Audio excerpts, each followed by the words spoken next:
Hello मेरे प्यारे बच्चों, आपका स्वागत करता हूं अड्डा 24/7 क्लास 9 एंड 10 यूट्यूब चैनल पे।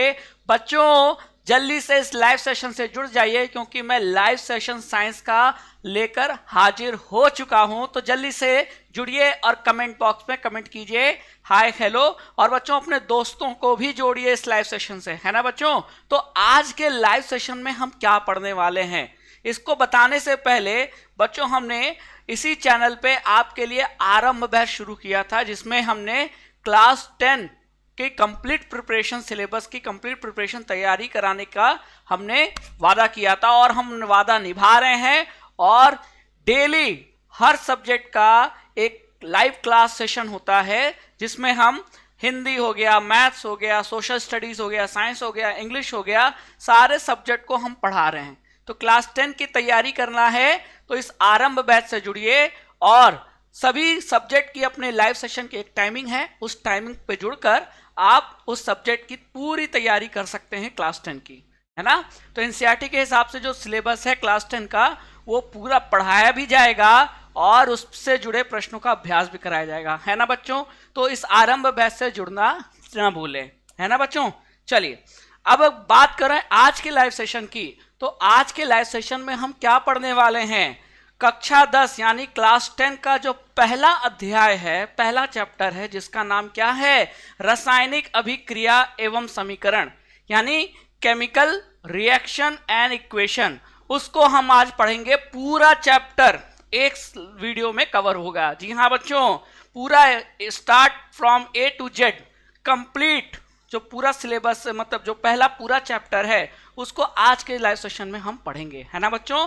तो कहीं मत जाइएगा, दिल थाम के बैठिए क्योंकि आज आपका पहला अध्याय पूरे तरीके से तैयार होगा और फिर आपको सिर्फ रिवीजन की जरूरत पड़ेगी, प्रैक्टिस की जरूरत पड़ेगी। कंसेप्ट आज पूरा समझ में आ जाएगा, है ना बच्चों।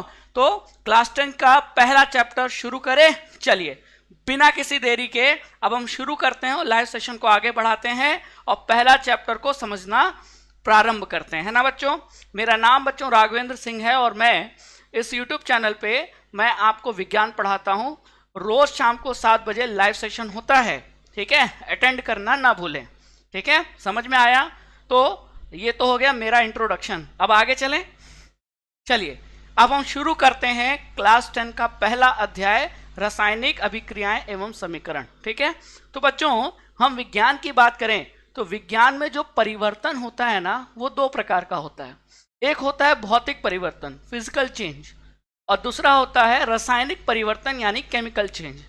बच्चों भौतिक परिवर्तन किसे कहेंगे, ऐसा परिवर्तन जिसमें नया रासायनिक पदार्थ का निर्माण ना हो उसे हम भौतिक परिवर्तन कहते हैं। जैसे कि मान लीजिए कि आप किसी कागज को कैंची से काट रहे हो तो कैंची से काटने पर कागज का जो आकार है वो क्या हो गया, छोटा हो गया। लेकिन कागज का जो रासायनिक सूत्र था, कागज जिस पदार्थ से बना था, क्या वो पदार्थ बदल गया कागज को काटने से? जी नहीं। इसका मतलब कागज को काटना कैसा परिवर्तन है, भौतिक परिवर्तन है। क्यों, यहाँ कोई नया रासायनिक पदार्थ का निर्माण नहीं हो रहा है। लेकिन अगर ऐसा परिवर्तन जिसमें नया रासायनिक पदार्थ का निर्माण हो, ऐसे परिवर्तन को हम क्या कहेंगे, हम रासायनिक परिवर्तन कहेंगे, ठीक है। जैसा कि आप यहां देख रहे हो दूध से दही जमाना। बच्चों दही हम दूध से बनाते हैं ना, तो दूध में जो शक्कर होता है लैक्टोज, वो जब दही में बदलता है तो वो लैक्टोज लैक्टिक अम्ल में बदल जाता है। तो इसका मतलब लैक्टोज लैक्टिक अम्ल में बदल गया तो इसका मतलब एक नया रासायनिक पदार्थ बना। कौन सा नया रासायनिक पदार्थ, लैक्टिक एसिड यानी लैक्टिक अम्ल। तो दूध से दही में जो परिवर्तन हो रहा है ये कैसा परिवर्तन है, ये रासायनिक परिवर्तन है। क्यों, क्योंकि एक नया रासायनिक पदार्थ बन रहा है ना बच्चों। तो आसानी से आप बता सकते हो कि कौन सा परिवर्तन भौतिक है और कौन सा रासायनिक परिवर्तन है। अब जैसे मैं आपसे पूछूं पानी का पिघलना, बताइए। बर्फ का पिघलना, पानी का नहीं, बर्फ का पिघलना। तो बर्फ का पिघलना कैसी अवस्था है, बर्फ जब है तब भी वो पानी है, यानी तब भी उसका सूत्र क्या होगा, H2O, ठीक है। बर्फ का सूत्र क्या होगा, H2O। और जब वो पिघल कर पानी में बदल गया तब भी उसका सूत्र क्या है, H2O। तो आप क्या देख रहे हो, बर्फ से पानी सिर्फ अवस्था में बदलाव हो रहा है, ठोस से तरल, लेकिन जो पदार्थ है वो तो वही है H2O। इसका मतलब बर्फ जब पानी में पिघल रहा है, बदल रहा है, तो पदार्थ नहीं बदल रहा, कोई नया पदार्थ का निर्माण नहीं हो रहा, सिर्फ अवस्था बदलाव हो रही है, ठोस से तरल। तो ये भी कैसा परिवर्तन है? ये भी भौतिक परिवर्तन है। इसका मतलब रंग में बदल जाना, आकार या आकृति का बदल जाना, ठीक है, या अवस्था का बदल जाना, ठोस से तरल, तरल से गैस, ये सभी भौतिक परिवर्तन के उदाहरण हैं। और रासायनिक परिवर्तन आपने पढ़ लिया, जिसमें कि नया रासायनिक पदार्थ बनता है, वो रासायनिक परिवर्तन है, जैसे दूध से दही का बनना। और अगर बात करें उदाहरण की, तो जैसे आप लकड़ी काट रहे हो कुल्हाड़ी से, तो ये कैसा परिवर्तन है? भौतिक। क्यों? क्योंकि लकड़ी कटने के बाद भी लकड़ी रहेगी, उसका पदार्थ वही रहेगा, कोई नया पदार्थ तो बनेगा नहीं, बस लकड़ी का आकार छोटा हो जाएगा। तो ये भी एक भौतिक परिवर्तन है। बर्फ का पिघलना, ये तो हमने पढ़ ही लिया, ये भी भौतिक परिवर्तन है। लेकिन जैसे फलों का पकना या सड़ना, जैसे यहाँ केला आपको दिख रहा है, धीरे धीरे अब ये केला सड़ता हुआ दिख रहा है, ठीक है, तो फलों का पकना, ये कैसा परिवर्तन? रासायनिक परिवर्तन। उसी तरह यहाँ देख रहे हो, हम अंडे को, कच्चे अंडे को फोड़ते हैं, उससे ऑमलेट बना रहे हैं, मतलब हम भोजन को पका रहे हैं। तो भोजन का पकना कैसा है? परिवर्तन है, रासायनिक परिवर्तन है। लोहे में जंग लगना रासायनिक परिवर्तन है ना बच्चों? तो साफ साफ आप समझ जाओगे कौन भौतिक परिवर्तन के उदाहरण है और कौन रासायनिक परिवर्तन के उदाहरण है।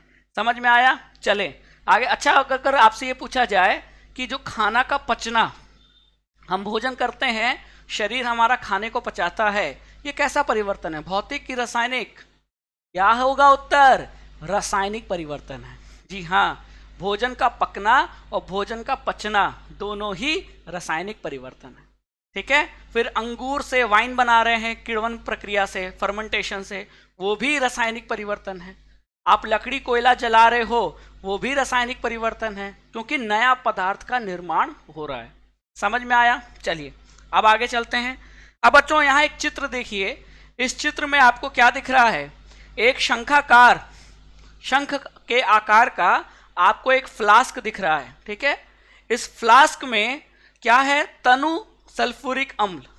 तनु सल्फ्यूरिक अम्ल मतलब डाइल्यूट H2SO4 यानी सल्फ्यूरिक एसिड।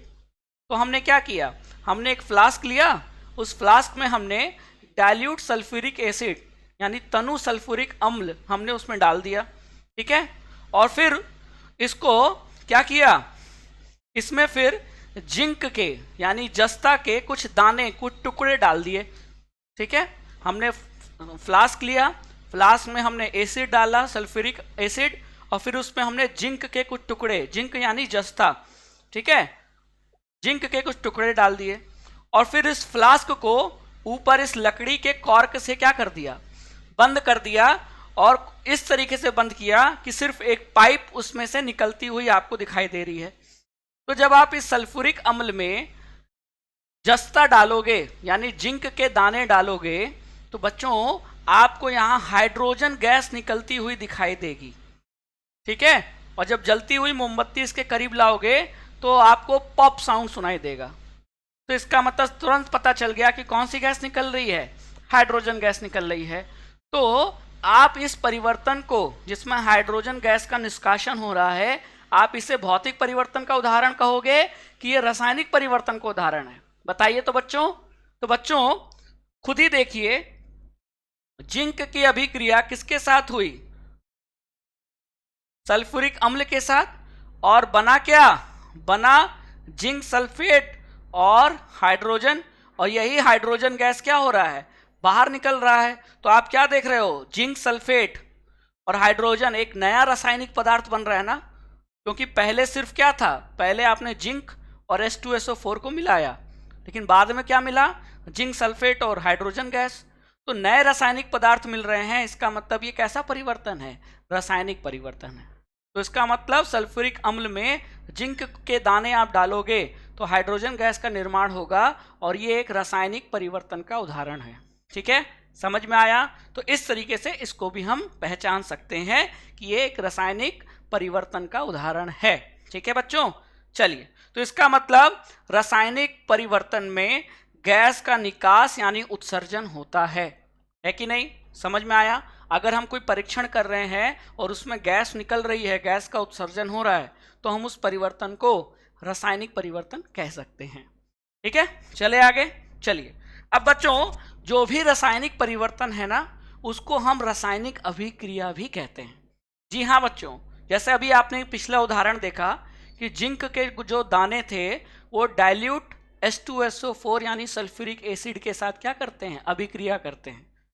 ठीक है, रिएक्शन करते हैं। तो आपको ये परिवर्तन कैसा नजर आया, रासायनिक परिवर्तन। ठीक है, तो उस रासायनिक परिवर्तन को हम रासायनिक अभिक्रिया भी कह सकते हैं। तो रासायनिक अभिक्रिया यानी केमिकल रिएक्शन, मतलब केमिकल जो चेंज हो रहा है उसी को हम केमिकल रिएक्शन भी कह सकते हैं। समझ में आया? चलिए, अब किसी भी रासायनिक अभिक्रिया को अगर हमको दर्शाना है तो हम वाक्य के रूप में अगर दर्शाएंगे तो बहुत कठिन होगा, बहुत लंबा रासायनिक अभिक्रिया हमको लिखना पड़ेगा। तो उसको सरल रूप में लिखने के लिए हम इस्तेमाल करते हैं क्या, हम रासायनिक अभिक्रिया को शब्द समीकरण के रूप में लिखते हैं, है कि नहीं बच्चों।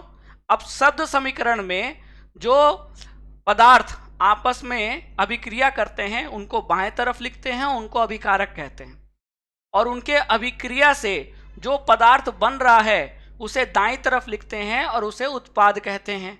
और अभिकारक और उत्पाद के बीच में हम क्या लगाते हैं, तीर का निशान, जो हमेशा किधर से किधर होगा, तीर की दिशा अभिकारक से उत्पाद की तरफ होगी। मान लेते हैं, मेरे कहने का मतलब यह है कि ए और बी अभिक्रिया मिल करके क्या बनाते हैं, सी बनाते हैं। ए और बी अभिक्रिया करके क्या बना रहा है, सी। तो ए और बी क्या होगा, ये अभिकारक कहलाएगा। क्या कहलाएगा, अभिकारक। और सी क्या कहलाएगा, उत्पाद कहलाएगा। और अभिकारक और उत्पाद के बीच में क्या देख रहे हो, तीर का निशान, जो किधर से किधर के तरफ है, अभिकारक से उत्पाद की तरफ है। तो इस तरीके से अगर हम किसी रासायनिक अभिक्रिया को हम अगर दर्शाएं तो यही हम क्या कहलाता है, यही शब्द समीकरण कहलाता है। तो अगर रासायनिक अभिक्रिया को, रासायनिक परिवर्तन को रासायनिक अभिक्रिया कहते हैं, और रासायनिक अभिक्रिया को अगर हमको सरल रूप में दर्शाना है तो हम उसको शब्द समीकरण के रूप में दर्शा सकते हैं। शब्द समीकरण में अभिकारक होते हैं, उत्पाद होते हैं। ठीक है, अगर दो या दो से अधिक अभिकारक हैं तो उनके बीच हम किसका योग लगाते हैं, किसका चिन्ह लगाते हैं, योग का चिन्ह लगाते हैं, है ना। और उत्पाद में भी अगर एक से ज्यादा उत्पाद हैं तो उनके बीच भी हम किसका चिन्ह लगाते हैं, हम धन यानी योग का चिन्ह लगाते हैं। तो आप देख रहे हो ना, ए प्लस बी क्यों बोला हमने, प्लस मतलब ये बता रहा है कि ए ने बी के साथ अभिक्रिया की है। और मान लीजिए सी के साथ डी भी बनता तो हम यहाँ सी प्लस डी कह देते हैं। समझ में आया? तो ये प्लस का चिन्ह क्या बता रहा है, प्लस का चिन्ह ये बता रहा है कि ए और बी अभिक्रिया करके सी और डी बना रहे हैं। ठीक है, समझ में आया? अब ये बहुत ही महत्वपूर्ण है आपको समझना कि जो तीर का जो सिरा है वो उत्पाद की ओर होता है, ना कि अभिकारक की ओर। ठीक है, हमेशा उत्पाद की तरफ आपको ये तीर दिखाना चाहिए। ठीक है, चलिए, तो अब हम इसको समझते हैं। मान लेते हैं कि आप एक मैग्नीशियम का रिबन को आप जला रहे हो। ठीक है, और मैग्नीशियम के रिबन को जलाने पर आपको एक सफ़ेद रंग का चूर्ण आपको क्या हो रहा है, नीचे गिरता हुआ दिखाई दे रहा है। तो ये एक रासायनिक परिवर्तन है, और रासायनिक परिवर्तन को हम रासायनिक अभिक्रिया भी कह सकते हैं। अब अगर इस रासायनिक अभिक्रिया को आपको शब्द समीकरण के रूप में दर्शाना होगा तो कैसे दर्शाओगे? तो आपने क्या लिया, मैग्नीशियम लिया, और मैग्नीशियम को जब जलाया तो मैग्नीशियम हवा में मौजूद ऑक्सीजन से अभिक्रिया करता है। तो हमने क्या किया, हमने अभिकारक के तरफ क्या लिख दिया, मैग्नीशियम, और प्लस, क्योंकि अभिकारक के बीच हम योग का चिन्ह लगाते हैं तो हमने योग का चिन्ह लगाया। और दूसरा अभिकारक कौन सा है, ऑक्सीजन। ठीक है, तो हमने लिख दिया ऑक्सीजन। तो हम यहाँ शब्द लिख रहे हैं। ठीक है, अब मैग्नीशियम और ऑक्सीजन अभिक्रिया करके क्या बना रहा है, मैग्नीशियम ऑक्साइड बना रहा है। तो ये मैग्नीशियम ऑक्साइड क्या हो गया, हमारा उत्पाद हो गया। तो जो हमने रासायनिक परिवर्तन किया था या रासायनिक परिवर्तन होते हुए देखा, उसको अगर हम शब्द समीकरण के रूप में दर्शाना चाहें तो इस तरीके से हम दर्शा सकते हैं। मतलब अगर आप मैग्नीशियम के रिबन को आप किसी मोमबत्ती के आग से जलाओगे तो वो जो रासायनिक वहां परिवर्तन हो रहा है उसको अगर आपको दर्शाना होगा तो इस तरीके से शब्द समीकरण के रूप में आप इस तरीके से दर्शा सकते हैं। लेकिन इसमें भी अगर आपको देख रहे हो कि मैग्नीशियम ऑक्सीजन पूरा नाम लिखना पड़ रहा है ना, समय लगेगा। इसको हम और सरल और छोटा बना सकते हैं। हम मैग्नीशियम पूरा नाम क्यों लिखे, हम मैग्नीशियम का जो विज्ञान में जो चिन्ह है वो लिख दें, उसी तरह ऑक्सीजन का चिन्ह लिख दें, तो हमको पूरा नहीं लिखना पड़ेगा। तो जब हम मैग्नीशियम को उसका चिन्ह इस्तेमाल करते हैं, ठीक है, ऑक्सीजन की जगह उसका चिन्ह इस्तेमाल करके जब इस शब्द समीकरण को लिखते हैं तो फिर ये शब्द समीकरण बन जाता है रासायनिक समीकरण, है ना। तो रासायनिक अभिक्रिया को आप हर जगह देखोगे किस रूप में दर्शाया गया है, रासायनिक समीकरण के रूप में दर्शाया गया है। तो रासायनिक समीकरण और शब्द समीकरण में अंतर समझ में आ रहा है, चीज वही है, लिखने का तरीका बस ध्यान देना है। शब्द समीकरण में हम अभिकारक और उत्पाद का जो नाम है वो पूरा लिखते हैं, जैसे मैग्नीशियम तो पूरा नाम लिखा मैग्नीशियम, किसके साथ अभिक्रिया हुई, ऑक्सीजन के साथ, तो पूरा नाम लिखा ऑक्सीजन। उत्पाद में क्या बना, मैग्नीशियम ऑक्साइड, तो पूरा लिखा मैग्नीशियम ऑक्साइड। तो जब इस तरीके से किसी रासायनिक अभिक्रिया को लिखते हैं तो ये शब्द समीकरण कहलाता है। लेकिन हम पूरा नाम ना लिखकर हम उसका चिन्ह लिखें तो फिर ऐसा रासायनिक अभिक्रिया को जब हम चिन्हों द्वारा दर्शाते हैं, जैसे Mg+O2 गिव्स MgO यानी मैग्नीशियम ऑक्साइड, तब यह शब्द समीकरण नहीं, तब यह रासायनिक समीकरण कहलाता है, यानी केमिकल इक्वेशन। तो इसी को हम क्या कहते हैं, केमिकल इक्वेशन। समझ में आया मेरे प्यारे बच्चों? जी हाँ। तो अमूमन कोई भी रासायनिक अभिक्रिया को किस तरीके से लिखा जाता है, इसी रासायनिक समीकरण के रूप में लिखा जाता है। जैसे मान लीजिए मैंने लिखा carbon plus oxygen gives carbon dioxide, तो ये क्या, ये अभिक्रिया रासायनिक अभिक्रिया यानी केमिकल रिएक्शन किस रूप में लिखी गई है, शब्द समीकरण के रूप में लिखी गई है कि रासायनिक समीकरण के रूप में। तो साफ साफ दिख रहा है यहाँ चिन्ह का इस्तेमाल हुआ है, पूरा कार्बन मैंने नहीं लिखा, कार्बन का चिन्ह C होता है तो सिर्फ C लिखा, इसका मतलब ये एक रासायनिक समीकरण है, केमिकल इक्वेशन है। समझ में आया? तो शब्द समीकरण से भी आसान है पहचानना कौन सा, रासायनिक समीकरण, ठीक है। तो इसीलिए किसी भी रासायनिक परिवर्तन या अभिक्रिया को हम रासायनिक समीकरण के रूप में दर्शाते हैं। तो जब आपने ये देखा कि Mg+O2 गिव्स MgO, तो तुरंत समझ गए कि तीर के बाईं तरफ क्या होते हैं, अभिकारक। तो यहाँ मैग्नीशियम और ऑक्सीजन क्या है, अभिकारक हैं, और मैग्नीशियम ऑक्साइड क्या है, ये उत्पाद है। और तीर का जो निशान होता है वो हमेशा अभिकारक से उत्पाद की तरफ होता है। और यहाँ क्योंकि चिन्ह का इस्तेमाल किया गया है तो इस रासायनिक अभिक्रिया को हम रासायनिक समीकरण कह सकते हैं। तो ये एक रासायनिक समीकरण का उदाहरण समझ में आ गया, है ना। तो अभिकारक उत्पाद क्या होते हैं सब समझ में आया, किसको बाएं और किसको दाएं तरफ लिखते हैं, किसके बाएं किसके दाएं, तीर के बाएं और दाएं, ठीक है, समझ में आया। चलिए अब ये जो रासायनिक समीकरण होता है बच्चों, ये दो प्रकार का होता है, संतुलित और असंतुलित। तो तीर के दोनों तरफ अगर तत्वों के परमाणुओं की संख्या समान है तो ऐसा रासायनिक समीकरण संतुलित कहलाता है, यानी बैलेंस्ड केमिकल इक्वेशन कहलाता है। लेकिन तीर के दोनों तरफ यानी बाएं और दाएं तरफ तत्वों के परमाणु की संख्या समान नहीं है तो ये रासायनिक समीकरण क्या कहलाएगा, असंतुलित, यानी अनबैलेंस्ड केमिकल इक्वेशन। अब इसको उदाहरण से देख लेते हैं, आइए उदाहरण देखते हैं बच्चों। पहला उदाहरण देखिए, ये तीर है ना, तीर के बाईं तरफ आपको जिंक कितना नजर आ रहा है, एक। तीर के दाएं तरफ जिंक सल्फेट में भी जिंक कितना है, एक। तो जिंक तत्व की परमाणु की संख्या तो बराबर है, लेकिन हमको सभी तत्वों के परमाणु की संख्या चेक करनी होगी। तो जिंक तो बराबर है, लेकिन जरा ठीक है, हाइड्रोजन देखिए, हाइड्रोजन इधर दो और दाईं तरफ तीर के दाईं तरफ भी हाइड्रोजन दो। सल्फर कितना है, एक, इधर भी एक। ऑक्सीजन 4 है, इधर दाएं तरफ भी 4 है। तो तीर के बाएं तरफ और तीर के दाएं तरफ जिंक, हाइड्रोजन, सल्फर, ऑक्सीजन, इन सभी तत्वों की परमाणु की संख्या जो है वो तीर के बाएं और दाएं तरफ बराबर है। इसीलिए ये जो रासायनिक समीकरण है इसको हम क्या कहेंगे, संतुलित कहेंगे, है ना बच्चों। तो संतुलित पहचानने के लिए कि रासायनिक समीकरण संतुलित है कि नहीं, आपको जितने भी तत्व हैं उन तत्वों के परमाणु की संख्या गिन लीजिए, ठीक है। तीर के बाएं तरफ और तीर के दाएं तरफ दोनों तरफ तत्वों के परमाणु की संख्या क्या बराबर है। अगर सभी तत्वों के परमाणु की संख्या बराबर होगी तभी वो संतुलित कहलाएगा। अगर एक भी तत्व ऐसा मिल गया जिसकी परमाणु की संख्या बराबर नहीं है दोनों तरफ, तो वो फिर असंतुलित हो जाएगा। जैसे आइए दूसरा उदाहरण देखते हैं, ठीक है। दूसरे उदाहरण में यहां देखिए Fe मतलब आयरन, लोहा। तो बाईं तरफ ये जो तीर है इसके बाईं तरफ आपको आयरन कितना नजर आ रहा है, 1, और दाईं तरफ 3। तो क्या आयरन संतुलित है? आयरन तत्व के परमाणु की संख्या तीर के दोनों तरफ बराबर नहीं है।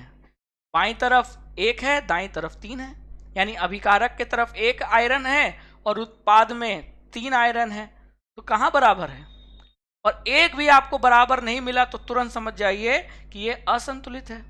ऑक्सीजन देख लीजिए, इधर 1 ही है और इधर 4 है कि नहीं? तो ऑक्सीजन भी बराबर नहीं है। तो ऑक्सीजन तत्व है और उसके परमाणु की संख्या बाईं तरफ 1 है और दाईं तरफ 4 है, तो ये भी बराबर नहीं है। तो फिर ये रासायनिक समीकरण कैसा हुआ? असंतुलित हुआ कि नहीं हुआ? जी हाँ, समझ में आया। उसी तरह अगर मैं आपसे पूछूं, बताइए, magnesium plus oxide gives 2 MgO, तो क्या ये संतुलित रासायनिक समीकरण है कि असंतुलित? तो बस तीर के दोनों तरफ देख लीजिए।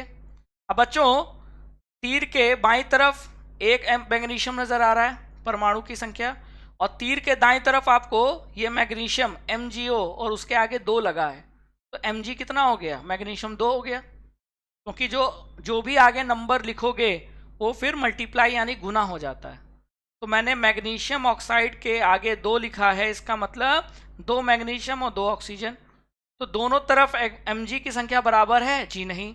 ऑक्सीजन की संख्या तो बराबर है दोनों तरफ, लेकिन केवल ऑक्सीजन के बराबर से नहीं होगा, पूरा बराबर होता। ऑक्सीजन भी और मैग्नीशियम दोनों की तत्वों की संख्या अगर तीर के बाएं और दाएं तरफ बराबर होती तब यह संतुलित रासायनिक समीकरण होता। लेकिन ऑक्सीजन की संख्या तो बराबर है लेकिन मैग्नीशियम की संख्या बराबर नहीं है, इसीलिए यह असंतुलित रासायनिक समीकरण है। ठीक है बच्चों, तो पहचानना आ गया। चलिए, तो इतना आ गया, तो फिर आगे चलते हैं। अब हम बात कर लेते हैं रासायनिक अभिक्रियाओं के प्रकार की। तो रासायनिक अभिक्रियाएं होती तो हैं लेकिन वो कई प्रकार की होती हैं, ठीक है। और इन्हीं रासायनिक अभिक्रियाओं को हम रासायनिक समीकरण के रूप में क्या करते हैं? दर्शाते हैं, जो कि 2 प्रकार की होती है, संतुलित और असंतुलित। तो रासायनिक अभिक्रियाओं के आइए प्रकार पढ़ लेते हैं, टाइप्स। तो जो पहला आप देख रहे हो, पहला क्या नजर आ रहा है? पहला है संयोजन अभिक्रिया यानी एडिशन रिएक्शन। तो केमिकल रिएक्शन के हम टाइप पढ़ रहे हैं, रासायनिक अभिक्रिया के प्रकार पढ़ रहे हैं, जिसमें पहला प्रकार है संयोजन अभिक्रिया यानी एडिशन रिएक्शन। तो जरा यहाँ उदाहरण देखिए, 2 उदाहरण मैंने आपको दिया है, पहला और दूसरा। तो आप ये देखिए, उत्पाद कितने हैं? उत्पाद हमेशा 1 है, ठीक है। ये देखिए एकल उत्पाद बन रहा है। पहले में भी एक उत्पाद कैल्शियम हाइड्रोक्साइड, जिसको स्लेक्ड लाइम यानी बुझा हुआ चूना कहते हैं, और दूसरे अभिक्रिया में भी सिर्फ एक उत्पाद है कार्बन डाइऑक्साइड CO2। तो 2 या 2 से अधिक अभिकारक आपस में रासायनिक अभिक्रिया करके अगर एक उत्पाद बनाए तो ऐसे अभिक्रिया को हम क्या कहते हैं? हम संयोजन अभिक्रिया कहते हैं। तो कैल्शियम ऑक्साइड CaO, ये बिना बुझा हुआ चूना या चूना दोनों कह सकते हैं, ठीक है।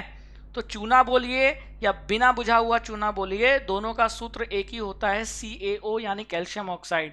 और जब आप इसमें पानी डालते हैं H2O, तो आपको क्या प्राप्त होता है? Calcium hydroxide. तो कैल्शियम हाइड्रोक्साइड, बुझा हुआ चूना, तो एक ही उत्पाद मिलाना, तो इसका मतलब क्विक लाइम से स्लेक्ड लाइम यानी बिना बुझा हुआ चूना से बुझा हुआ चूना प्राप्त करना, ये किस प्रकार की अभिक्रिया है? संयोजन अभिक्रिया का उदाहरण है।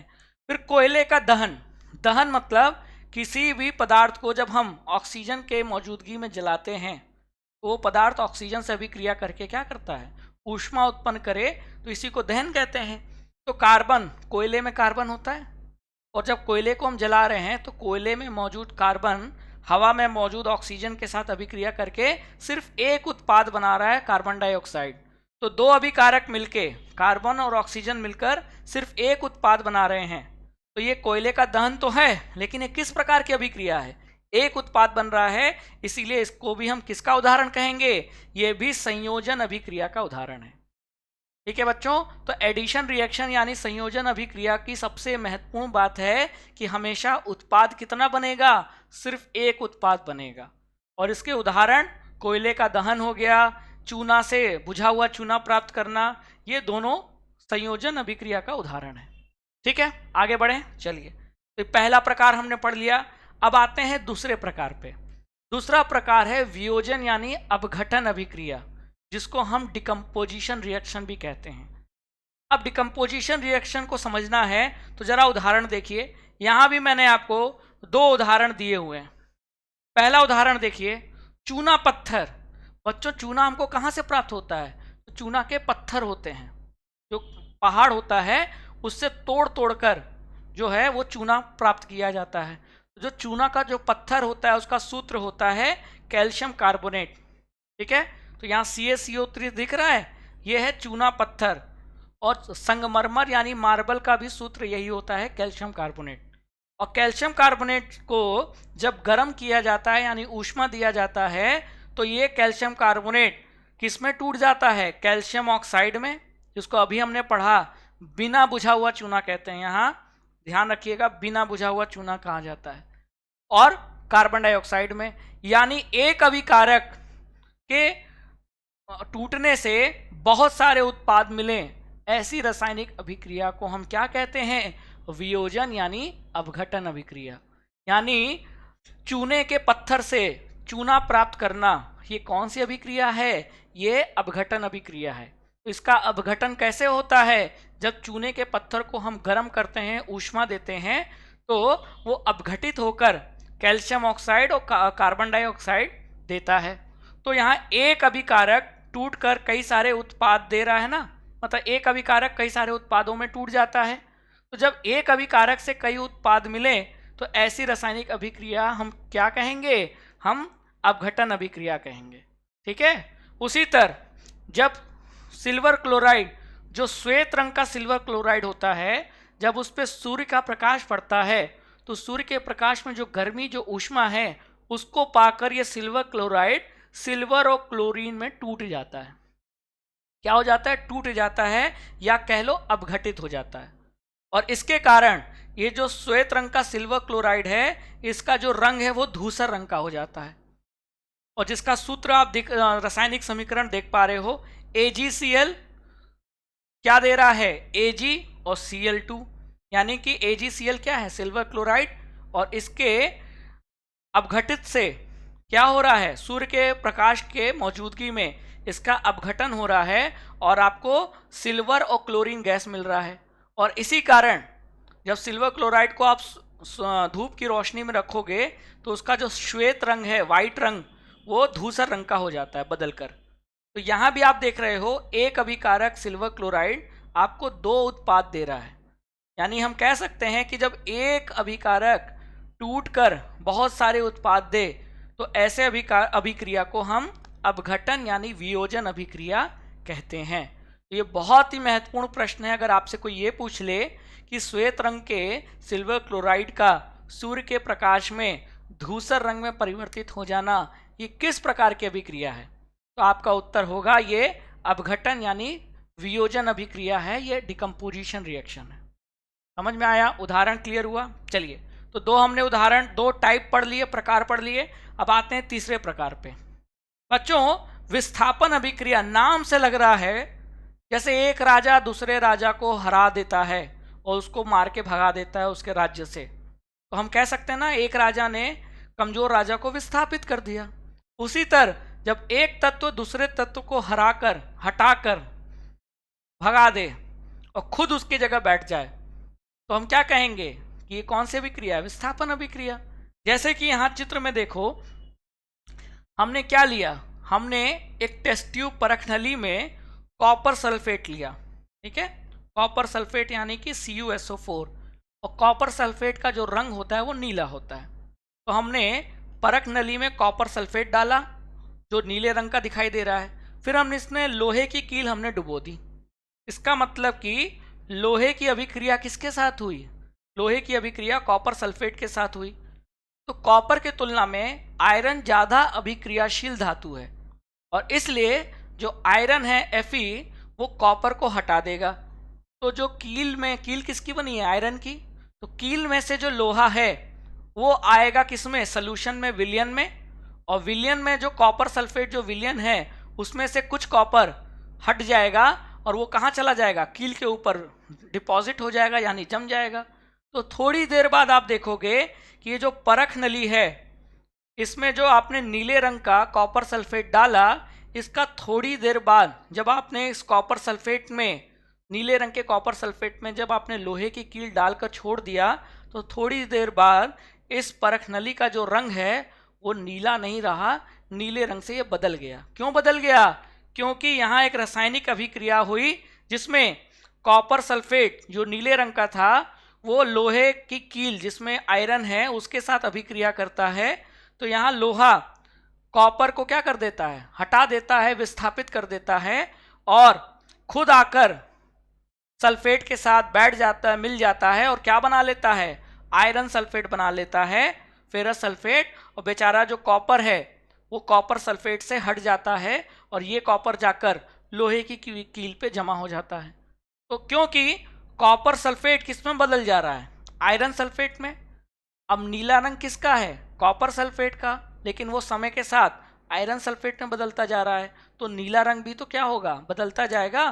तो कुछ देर बाद जब आप कील निकालोगे तो लोहे की कील को आप देखोगे कि वो भूरे रंग की हो गई है। क्यों, क्योंकि उस पर कॉपर जमा हो चुका है, और जो विलयन है उसका रंग बदल गया है, क्योंकि अब वो विलयन कॉपर सल्फेट का नहीं रहा, अब उसमें आयरन सल्फेट बन गया है। तो यहाँ भी तो एक रासायनिक अभिक्रिया हुई क्योंकि नया पदार्थ बना, लेकिन ऐसा अभिक्रिया है जिसमें एक तत्व ने, आयरन ने, कॉपर को विस्थापित कर दिया। तो ऐसी अभिक्रिया को हम क्या कहेंगे, विस्थापन अभिक्रिया कहेंगे, यानी डिस्प्लेसमेंट रिएक्शन कहेंगे। समझ में आया, आगे चलें। तो बच्चों ये बहुत ही महत्वपूर्ण अभिक्रिया है, ये आपको समझनी पड़ेगी।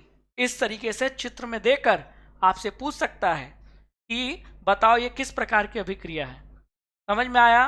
तो जब कभी भी एक तत्व दूसरे तत्व को विस्थापित कर दे और खुद उसकी जगह बैठ जाए, समझ जाना वहाँ कौन सी अभिक्रिया हो रही है, विस्थापन अभिक्रिया हो रही है। तो यहाँ अगर आपसे पूछा जाए कि किसने किसको विस्थापित किया, तो आयरन ने कॉपर को विस्थापित किया, और इसीलिए कॉपर सल्फेट का नीला रंग बदल गया, क्योंकि कॉपर सल्फेट अब किस में बदल जा रहा है, आयरन सल्फेट में। ठीक है, और आयरन सल्फेट का रंग नीला नहीं होता, इसीलिए आप देखो परख नली में जो नीला रंग है वो हल्का पड़ गया है ना बच्चों। समझ में आया। चलिए, तो तीसरा प्रकार भी पढ़ लिया, अब आगे चलते हैं। अब आता है द्विविस्थापन अभिक्रिया। बच्चों द्विविस्थापन अभिक्रिया बहुत आसान है। दो तत्व एक दूसरे की जो जगह है उसका आदान प्रदान कर लें। जैसे कि आप यहाँ देखो, सोडियम सल्फेट Na2SO4 का जब अभिक्रिया बेरियम क्लोराइड से होता है, तो ये देखिए बेरियम की जगह कौन आ जा रहा है, सोडियम, इसीलिए क्या बन गया, NaCl यानी कि सोडियम क्लोराइड, और बेरियम किसके जगह चला गया, सोडियम की जगह, तो फिर क्या बन गया, बेरियम और सोडियम की जगह आके बैठ गया, तो ये बन गया बेरियम सल्फेट। तो इसका मतलब किन दो तत्वों का आदान प्रदान हुआ, सोडियम और बेरियम का आपस में क्या हुआ, जगह एक्सचेंज हो गई, आदान प्रदान हुआ। तो ऐसी अभिक्रिया जिसमें अभिकारकों के बीच, ये दोनों अभिकारक थे ना, सोडियम सल्फेट और बेरियम क्लोराइड, इनके आयनों का क्या हुआ, आपस में आदान प्रदान, तो ऐसी अभिक्रिया को हम क्या कहेंगे, द्विविस्थापन अभिक्रिया, है ना बच्चों। बहुत आसान है। अब जब भी ये अभिक्रिया होती है तो ये जो बेरियम सल्फेट है ना, ये पानी में घुलता नहीं है, तो ये बेरियम सल्फेट जो सफ़ेद रंग का जो होता है ये जल में घुलता नहीं है, अविलय होता है, और इस कारण ये परख नली में नीचे जाकर जम जाता है। और इसी बेरियम सल्फेट जो कि परख नली में नीचे जाके जम गया, इसी जमे हुए बेरियम सल्फेट को हम कहते हैं कि ये बेरियम सल्फेट का क्या है, अवक्षेप है यानी प्रेसिपिटेट है। अब क्योंकि इसमें बेरियम सल्फेट का अवक्षेप प्राप्त हो रहा है, इसीलिए इस अभिक्रिया को हम अवक्षेपण अभिक्रिया यानी प्रेसिपिटेशन रिएक्शन भी कह देते हैं। ठीक है, तो ये जो उदाहरण आप देख रहे हो ना सामने, ये दो अभिक्रियाओं का उदाहरण है। हम इसको द्विविस्थापन अभिक्रिया का भी उदाहरण कह सकते हैं। और इस अभिक्रिया में जो बेरियम सल्फेट है वो पानी में घुलता नहीं है, तो वो नीचे जाकर उसका जो अवक्षेप है वो जमा हो जाता है।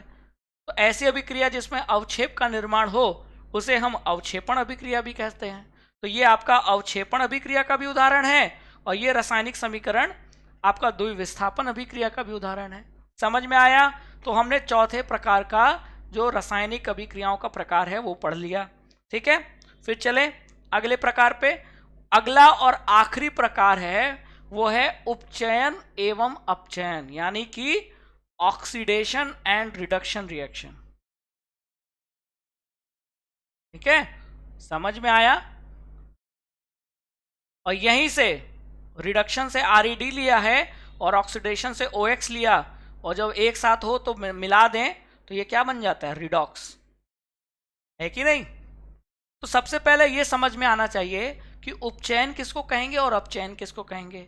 अगर किसी रासायनिक अभिक्रिया में तत्वों में ऑक्सीजन की संख्या बढ़ती है तो उस अभिक्रिया को हम क्या कहेंगे, उस परिवर्तन को हम उपचयन कहेंगे। जैसे कि यहाँ आप देखो ध्यान से, यहाँ हाइड्रोजन, ये जो अभिकारक में हाइड्रोजन है, ये उत्पाद में देखो इसके साथ ऑक्सीजन जुड़ गया तो क्या बन गया, पानी। हाइड्रोजन में ऑक्सीजन की वृद्धि हुई तो इस परिवर्तन को, इस अभिक्रिया को हम क्या कहेंगे कि हाइड्रोजन का क्या हुआ, उपचयन हुआ, यानी कि ऑक्सीडेशन हुआ।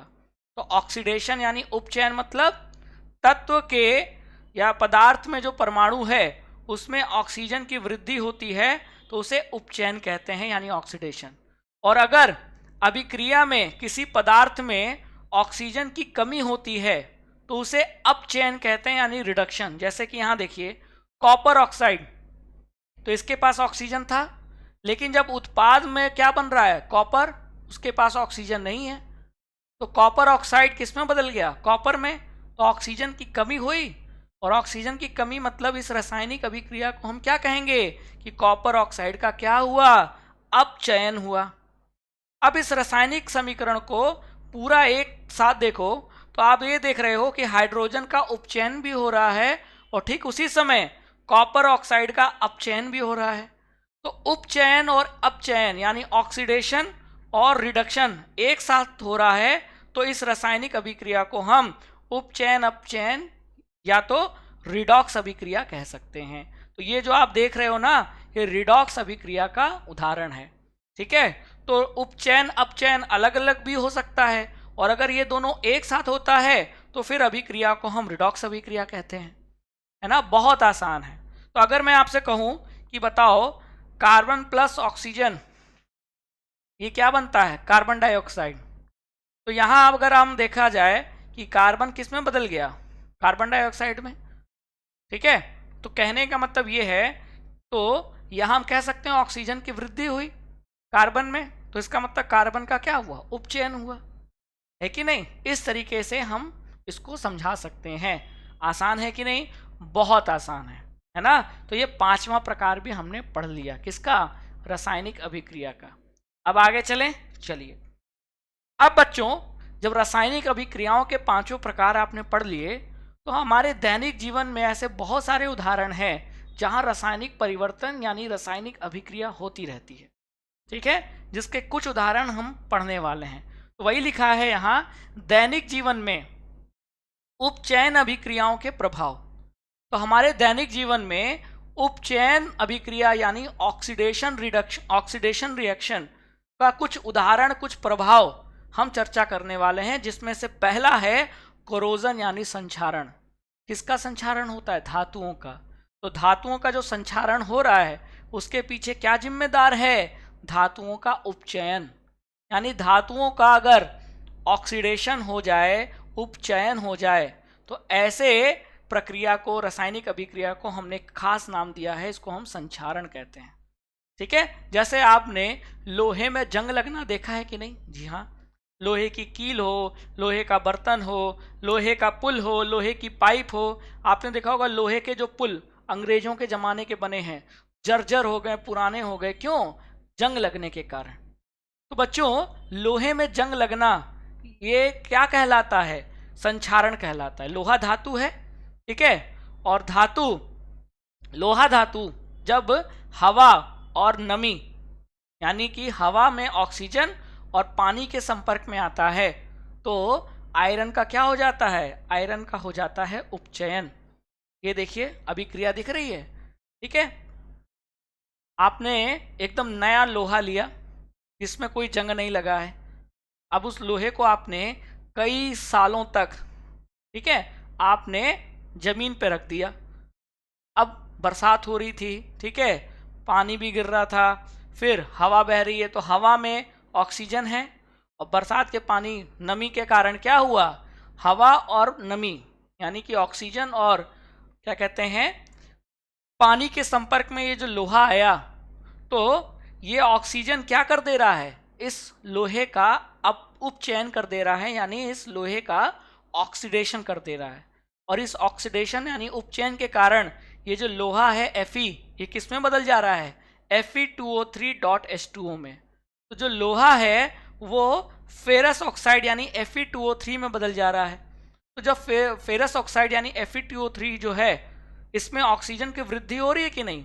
अगर आप यहाँ देखो साफ साफ, यहाँ से यहाँ ऑक्सीजन की वृद्धि हो रही है आयरन में, और ऑक्सीजन की वृद्धि को हम किस प्रकार की अभिक्रिया कहते हैं? उपचयन, ठीक है। तो इसका मतलब लोहे का क्या हुआ? उपचयन, और लोहे के उपचयन के कारण लोहे में क्या लग रहा है? जंग, और इसी को हम कह रहे हैं कि लोहे का क्या हो रहा है? संक्षारण यानी कोरोजन। तो लोहे में करोजन होना, जंग लगना, ये लोहे में उपचयन का एक उदाहरण है, ठीक है। तो अगर आपसे कोई पूछे कि लोहे में जंग लग रहा है तो उसमें कौन सी अभिक्रिया हो रही है? उसमें उपचयन हो रहा है, किसका? लोहे का, ठीक है। और अगर आपसे जंग का सूत्र पूछे, केमिकल फॉर्मूला, रासायनिक सूत्र, तो ये होता है जंग का यानी रस्ट का रासायनिक सूत्र Fe2O3.H2O। समझ में आया? चलिए, तो एक तो उदाहरण ये हो गया। फिर उपचयन अभिक्रिया का जो दैनिक जीवन में एक उदाहरण और है वो है विकृत गंधिता यानी रेंसिडिटी। बच्चों ऐसे खाद्य पदार्थ जिसमें वसा, तेल पाया जाता है, ठीक है, तो वसा युक्त तेलीय खाद्य सामग्री जो होती है, अगर उसको खुले में छोड़ दिया जाए तो उसका जो गंध और स्वाद है वो उपचयन के कारण क्या हो जाता है? बदल जाता है, जिसके कारण वो ना आप खाने लायक होता है, ना उसको आप अच्छे से सूंघोगे तो दुर्गंध आएगी, तो उसमें से दुर्गंध आने लगती है और वो खाने लायक नहीं रहता। तो इसी प्रक्रिया को हम क्या कह रहे हैं? विकृत गंधिता यानी रेंसिडिटी। तो ये क्यों हुआ? वसा और तेल खाद्य सामग्री के उपचयन के कारण हुआ। तो वही लिखा है, वसा युक्त अथवा तैलीय खाद्य सामग्री जब लंबे समय तक हवा में रखा रह जाता है तो उसका उपचयन होने पर तेल एवं वसा विकृत गंधी हो जाते हैं तथा उनका जो स्वाद है और गंध दोनों बदल जाते हैं। इसी प्रक्रिया को हम रेंसिडिटी कह रहे हैं। तो इसका मतलब हवा में मौजूद ऑक्सीजन जो है वो लोहे में जंग का भी कारण है, और हवा में मौजूद ऑक्सीजन तेल और वसा युक्त जो खाद्य सामग्री है उसको भी खराब होने के पीछे कारण है। तो अगर ये ऑक्सीजन का संपर्क हम तेल और वसा युक्त खाने से ना करवाएं तो हमारा जो तेलीय खाद्य सामग्री है वो खराब नहीं होगा। इसीलिए जो चिप्स के पैकेट हैं उनमें से ऑक्सीजन गैस निकाल कर उसमें नाइट्रोजन गैस भर दिया जाता है। ये बहुत ही महत्वपूर्ण प्रश्न है। आप लेस का, बिंगो का, अंकल चिप्स, बहुत प्रकार के चिप्स मार्केट में बाजार में आते हैं, हम खरीद कर 10 रुपये, 5 रुपये, 20 रुपये का पैकेट खरीदते हैं और खाते हैं, ठीक है। तो पैकेट में चिप्स के साथ धोखा भी भरा हुआ है। हाँ, मतलब धोखा इसलिए क्योंकि चिप्स कम है, हवा ज़्यादा है, ठीक है। तो कहने का मतलब है कि वो जो हवा अंदर भरी है वो ऑक्सीजन नहीं है, क्योंकि ऑक्सीजन होगा तो क्या होगा? उपचयन, और उपचयन से जो चिप्स है जिसको तेल में तला गया है तो तेल का ऑक्सीजन के संपर्क में आएगा तो उपचयन होगा, तो गंध और स्वाद बदल जाएगा चिप्स के, तो आप खरीदोगे, खराब हो गया तो खाने लायक नहीं रहेगा। इसीलिए कंपनी वाले क्या करते हैं? ऑक्सीजन गैस को निकाल कर उसको नाइट्रोजन गैस भर देते हैं, क्योंकि नाइट्रोजन गैस अक्रिय गैस है, वो सक्रियता नहीं दिखाती, वो अभिक्रिया नहीं करती। किसके साथ? हमारे खाद्य सामग्री चिप्स के साथ वो किसी प्रकार की अभिक्रिया नहीं करेगी, है ना, तो हमारा खाना भी खराब नहीं होगा। तो ये बहुत ही महत्वपूर्ण प्रश्न है। लोहे में जंग लगना यानी संक्षारण होना, और तेल और वसा युक्त जो खाद्य सामग्री है उसका उपचयन के कारण स्वाद और गंध बदल जाना यानी विकृत गंधिता, ये दोनों उपचयन के दैनिक जीवन के उदाहरण हैं। समझ में आया? तो ये याद रखिएगा, हमारे चिप्स के पैकेट में ऑक्सीजन नहीं नाइट्रोजन गैस भरी होती है। समझ में आया? तो बच्चों इस तरीके से ये रहा क्लास 10 के सिलेबस का पहला चैप्टर, पहला अध्याय, रासायनिक समीकरण और क्या, रासायनिक अभिक्रिया एवं समीकरण। तो बच्चों ये कंप्लीट मैंने पढ़ा दिया है, और इसको अच्छे से पढ़िए, और आई होप कि आपको ये लाइव सेशन मजेदार लगा होगा, क्योंकि आपने पूरा एक चैप्टर कवर किया है।